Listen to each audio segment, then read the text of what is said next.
I had mixed feelings about what happened to this guy. It seemed like he got stuck in this world just by doing his job. He told me, my bosses said I didn't have to log in. But I'm a person who needs to see things for myself. I guess I learned my lesson, the hard way. He chuckled and cast his fishing line with ease. This guy was a total pro at fishing. He kept talking without waiting for me to respond.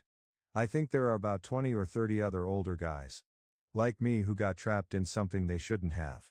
He said. Fishing was calling my name, and I just couldn't resist. I pulled on my fishing rod, feeling the excitement build up inside me. I've been searching for the best rivers and lakes to cast my line, I explained. That's what brought me all the way up here. My friend looked at me with a curious expression and said, so there aren't any monsters lurking around on this floor, right? I just grinned, not saying a word. Then I asked, hey, are there any awesome fishing spots higher up? My friend thought for a moment before answering, well, the 61st floor is basically one huge lake. It's more like an ocean, really. I bet you could catch some massive fish there. My eyes widened with excitement as I exclaimed, whoa, that sounds amazing. I've got to check it out. Just then my fishing line suddenly jerked downward. Without hesitation I pulled the rod up, my heart racing with anticipation. What could be on the other end of the line? Get ready for a fishing tale like no other.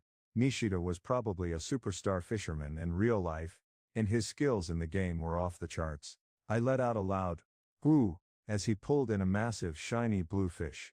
It was so big that it flailed around at his feet before vanishing into his inventory. Nishida grinned humbly and said, it's no big deal, but I knew it was a huge catch. He scratched his head and added, the problem is, I can catch all the fish I want, but I don't know how to cook them. I'm craving some delicious sashimi, but it's not the same without soy sauce. I stumbled over my words, unsure of what to say next. We had moved to this new place to keep a low profile, but I got the feeling that this guy wasn't interested in spreading rumors. I think I might have something that can help, I said. Nishida's eyes lit up behind his glasses as he leaned in closer. No way, he exclaimed. When I walked in the door with a stranger, Asuna was caught off guard, but she quickly relaxed and gave him a friendly smile. Welcome home. Who's this? She asked. This is Mr. Nishida. A fisherman, I explained. Then I turned to Nishida, not sure how to introduce Asuna, but Asuna took charge. She smiled at Nishida again and said, I'm Asuna, Kirito's wife. Welcome to our home. She even gave him a polite bow. Nishida's jaw dropped as he stared at her in surprise. Asuna looked totally different from her usual self. Gone was her cool Kobe uniform, she was now wearing a simple skirt, a hemp shirt, an apron and a scarf. But even dressed down, she was still amazing. Nishida's eyes went wide as he stared at her. He blinked a few times before snapping back to reality. Oh, sorry about that, I got a little distracted, he said with a laugh, scratching his head. My name is Nishida, and thanks for having me over. Asuna was an awesome cook. She quickly turned Nishida's fresh catch into yummy dishes of sashimi and simmered fish. The room filled with the delicious smell of her soy sauce, and Nishida's eyes grew wide as he breathed it in. The fish tasted so good, not like regular freshwater fish at all, but more like a super tasty yellowtail. Nishida said this type of fish was really hard to catch and required some serious skill. For a while they just enjoyed the meal and didn't say much, but once they finished eating, Nishida let out a happy sigh and held up his cup of hot tea. Ah, that hit the spot, he exclaimed. Thanks for the food, I said, but then I saw something weird, soy sauce. I didn't think we'd ever see this stuff here, I added. Asuna just smiled and said, it's homemade. Want some? She pulled out a small bottle from the kitchen and handed it to Nishida. Asuna was smart not to tell us what was in the soy sauce. Instead she thanked Nishida for bringing over some delicious fish. Kirito never catches anything good from the lake, she said with a laugh. I took a sip of my tea feeling a bit left out of the conversation. But then things got interesting. The lakes around here are super tough to fish in, I said. Nishida disagreed. Only one lake is really hard to fish in. The big one you were trying to catch something in this afternoon. My jaw dropped. How did he know that? Asuna started giggling and held her stomach. Why would the game designers make it so tough? She wondered out loud. Nishida leaned in, a sneaky look on his face. Let me tell you a secret about that lake. We leaned in, our curiosity piqued. That's where you'll find the big one. Nishida said with a sly smile. My friends and I repeated the words at the same time. Big one. Nishida pushed up his glasses and grinned confidently. You know how there's this one super expensive bait at the tool shop in town? He asked. We nodded, intrigued. I was curious, so I decided to give it a try, Nishida explained. But no matter where I used it, I didn't catch a single thing. I felt a surge of excitement, mixed with a little fear. Then Nishida's face lit up with the idea. I realized that this special bait must be meant for the toughest lake of all. We waited eagerly for him to continue. So did you finally catch something? We asked. Nishida nodded, a hint of disappointment in his voice. I got a bite, he said. But that's about it. I tried to reel it in, but it was too strong. It pulled my fishing rod underwater with it. I caught a quick glimpse of the creature, and let me tell you, it was huge. There's no question, this thing is a monster. Nishida stretched out his arms to show just how big it was. Now I knew why he had just smiled at me when I said there were no monsters on this floor. Asuna's eyes lit up with excitement. Wow, I want to see it, she exclaimed. Nishida turned to me with a curious look. Are you sure you're strong enough for this, Kurito? He asked. I hesitated for a moment. Yeah, I think so, Nishida grinned. Then why don't you join me? I'll try to get it to bite, and you can do the heavy lifting. It sounded like he wanted to use a special tactic with the fishing rod, where we would switch off to wear the monster out. Can we really do this? I asked myself. But Asuna was already on board. Let's go for it, Kurito.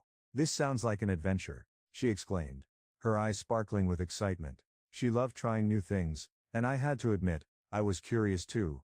Are you in? I asked Nishida, who grinned from ear to ear. That's the spirit, he said, laughing. Later that night, Asuna snuggled into bed beside me, shivering with cold. Once we were cozy, she let out a happy sigh. My wife opened her sleepy eyes, and smiled. Remembering something funny, I guess there are all kinds of people in this world, she said. We both thought about the guy we had met earlier. He was a pretty cool dude, right? I said. Asuna nodded, and we giggled for a bit before quieting down. As we lay there, I realized something. I've been fighting on the front lines for so long, I forgot that there are still people living normal lives, I said. Asuna listened thoughtfully. Just because we're strong enough to fight, doesn't mean we're better than everyone else. I continued. We have a responsibility to help those who need it. Asuna looked at me with new eyes. I never thought about it that way, she admitted. I just focused on getting stronger to survive. I smiled, feeling proud of my wife. There are people counting on you, Asuna, and on me too. Including me. I heard her say. Just thinking about it made me want to run away too. Oh no, I said, trying to calm her down. As I brushed her hair, she pouted and looked unhappy. Inside, I was hoping that our peaceful life could last a little while longer. We couldn't stay here forever, though. Eventually we'd have to go back to the front lines to help our friends, like Nishida and the others. But for now, I just wanted to enjoy this time with Asuna. Our friends Agil and Klein had warned us that the 75th floor was going to be really tough to beat. Honestly though, nothing mattered more to me than being with Asuna. 3 days passed, and then Nishida sent me a message early in the morning. He was ready to try and catch the big one. Imagine trying to keep a low profile and then, out of nowhere, a crowd shows up. That's what happened when this guy invited all his fishing friends to watch us. Suddenly we had an audience of about 30 people. I turned to Asuna and whispered, "What do you want to do?" She thought for a moment. To be honest, I wasn't thrilled about the crowd. I had picked this spot because it was quiet and private, no pesky info traders or crazy fans bothering us. But now we were about to put on a show for all these people. Asuna came up with a plan. She pulled her long brown hair back into a ponytail and wrapped her scarf around her face. Then she used the menu to grab a big baggy coat. It completely changed her look. "Whoo, you look like a tired old farmer's wife," I exclaimed. Asuna raised an eyebrow and asked, "Was that supposed to be a compliment?" I grinned and said, "Of course it was. I was pretty sure everything would be okay as long as I left my gear behind." Asuna and I set out before lunch, carrying a big picnic basket. We could have just stored all the stuff in our special inventory and made it appear later, but that wouldn't have looked very normal. The sun was shining brightly, which was perfect for a day like today. After walking through the tall pine trees for a while, we caught glimpses of the sparkling lake through the branches. When we got to the shore, I was surprised to see a big crowd already gathered. My nerves started to kick in as I scanned the faces. And then I spotted a short guy with a laugh that's hard to forget. Ha ha ha. What a beautiful day. He boomed. Asuna and I bowed politely. Nice to see you, Mr. Nishida, we said in unison. We walked into a crowd of people, all different ages, who were part of Nishida's fishing club. We said hello, but nobody seemed to notice Asuna, which was a relief. What really caught my attention was how energetic and in charge the old man, Nishida, was. He must have been an awesome leader. It turned out they had just finished a surprise fishing contest, and everyone was super pumped up. Nishida boomed out, "Now it's time for the main event." He held up a huge fishing pole, and my eyes followed the thick line to the end. That's when I saw something that made my heart skip a beat, a lizard. It was hanging from the hook, and I couldn't believe my eyes. Check out this massive lizard. It was as long as a grown-up's arm and its skin had creepy red and black patterns all over it. The fact that it was wet made it look like it had just been caught. Asuna let out a disgusted "oof" and jumped back a few steps, making a face. She hadn't noticed the lizard at first. If this huge creature was the bait, I wondered what kind of monster they were trying to catch. But before I could say anything, Nishida turned towards the lake and held up his fishing rod. With a smooth motion he swung it forward, and the lizard soared through the air, landing in the water with a big splash. Fishing in this virtual world was totally different from real life. You didn't have to wait around forever for a bite. In fact, things happened really fast. We cast our lines into the water and waited. It didn't take long, just a few seconds, before something happened. Either we'd catch a fish or lose our bait. We held our breath and stared at the water. Then Nishida's lines started to twitch. "I think it's coming, Mr. Nishida," I exclaimed. But he didn't move. "Not yet," he said calmly. Nishida was totally focused on his line. His eyes were fixed behind his glasses, watching every little movement. Suddenly his rod bent way down. "Now," he shouted. He leaned back and pulled the rod with all his might. The line was super tight, and it made a loud zinging sound. "I've got a bite," Nishida yelled. "It's up to you now." He handed me the rod, and I pulled it back slowly. I wasn't sure what to do, but I was excited to try and catch the fish. I pulled and pulled, but it wouldn't move. It was like trying to lift a mountain. Just as I was starting to think it wasn't a real bite, I turned to look at Nishida. That's when the line suddenly jerked down with incredible force. Whoa! I yelled, digging my feet into the ground and yanking the rod back up. The force was way stronger than what I was used to feeling in the game. I looked at Nishida, worried that I might break the rod or line. "Is it okay to pull really hard?" I asked him. Nishida's face was bright red with excitement. "Go for it," he shouted. "This gear is top notch. It can handle it." I gripped the handle tightly and pulled with all my might. Something weird happened. The rod bent into a backwards U-shape. When you level up in the game, you get to choose how to spend your points. Do you want to be super strong or really agile? It depends on what kind of fighter you are. Agile, the axe warrior, would probably choose strength every time, but Asuna, with her quick rapier, would do better with more agility. Me, I'm a regular swordsman, so I split my points between the two. But if I'm being honest, I like agility a little better. It looks like my level was high enough to give me an edge in this challenge. Even though I didn't focus on strength, I dug my feet into the ground and slowly backed up, pulling whatever was on the other end of the line closer and closer to the surface. Suddenly Asuna jumped up and pointed at the water. "Oh, I saw it," she exclaimed. I was way out in the water, leaning backward, so I couldn't get a closer look at what was happening. But the people on the shore were super curious. They rushed to the edge of the water and peered down into the depths. The water got really deep really fast as it went away from the shore. My curiosity was killing me, so I used all my strength to pull my rod up. Suddenly, everyone on the shore jumped back and started backing away. "What's going on?" I tried to ask, but before I could finish, they all turned around and took off running as fast as they could. Asuna zoomed past me on my left, and Nishida ran by on my right. Both of their faces were white with fear. Something was seriously wrong. I spun around to yell back to my friends, but suddenly I felt weightless. My hands were free, and I tumbled backward onto the ground. "No way. The line broke," I shouted to myself. I quickly dropped my pole and jumped up to rush to the water's edge. That's when I saw it. A huge silver circle rising up from the lake's surface. I was shocked. My eyes were wide, and my mouth was hanging open. I just stood there frozen in surprise. Then I heard Asuna's voice calling out to me, from far away. "Kirito, watch out," she warned. I turned to see that Asuna, Nishida, and the others had run to higher ground, a good distance from the shore. Just then I heard a massive splash behind me. It was so loud. That's when it hit me, we were in big trouble. I got a super creepy feeling, like someone was watching me, and I turned back to the water. That's when I saw it, this huge creature standing there. It wasn't really a fish, but more like a mix between a fish and a crocodile. Water cascaded down its scaly body, creating tiny waterfalls, and its 6 gigantic legs squished the grass on the shore, as it stared me down. I mean, seriously stared me down. This thing was enormous. It towered over me, at least 6 feet tall, with a mouth that could easily swallow a cow whole. One of its legs looked just like a lizard's leg, which was weird. The craziest part, this ancient creature had 2 huge eyes, each as big as a basketball, and they were fixed right on me.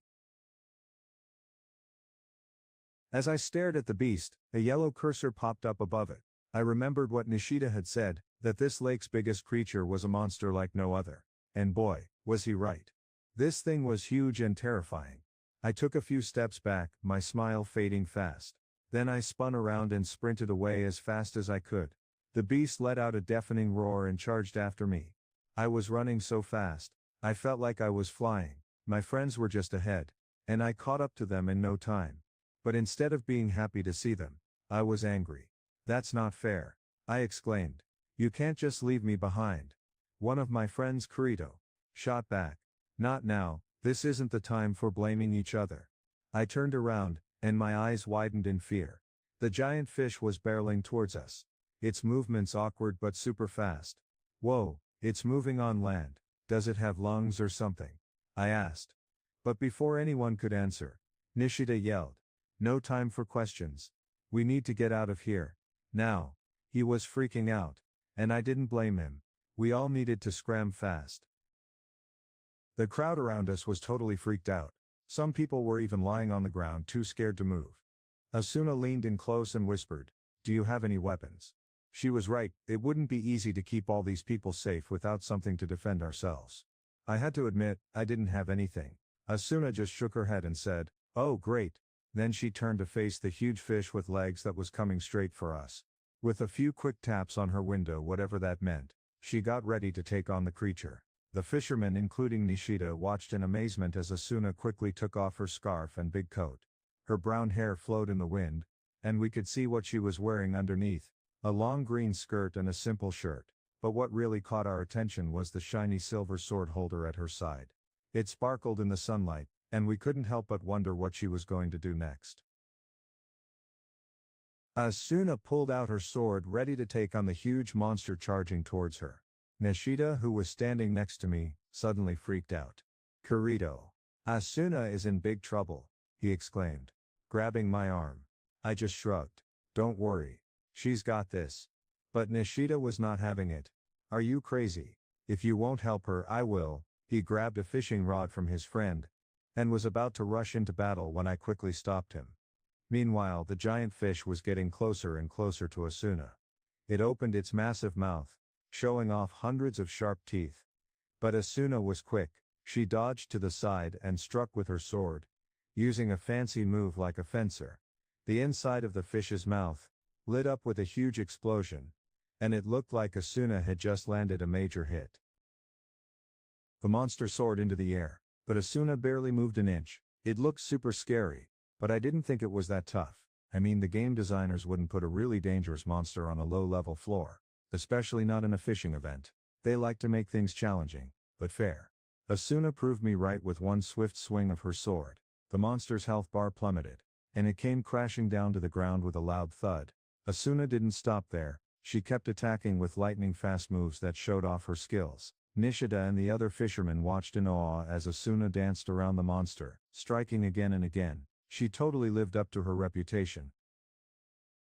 The crowd was totally amazed by Asuna, and for good reason. She was strong and beautiful, a total rock star. Asuna kept showing off her awesome skills until she saw that the monster's health was running out. That's when she jumped back, landed softly, and then darted forward again. With a swift move, She plunged into the creature, her body shining like a comet. This was her special move, called Flashing Penetrator. It was super powerful. The comet blasted through the fish from head to tail with a loud boom. And Asuna stopped moving only when she was far past the monster. Then the creature exploded into a bunch of glowing pieces. The explosion was so loud that it sent waves across the lake. After all that excitement, Asuna calmly put her rapier away and started walking back towards us. She made it look easy, but we knew it wasn't. She was just that good. We were all stunned, our mouths hanging open in shock. Then my friend turned to me with a grin. "Nice work back there." I joked. "Hey, it's not fair that I had to do all the hard work. You owe me dinner or something." My friend chuckled and said, Remember, we share our money now." I laughed and said, "Oh yeah. Right." We kept teasing each other until Nishida finally snapped out of his trance.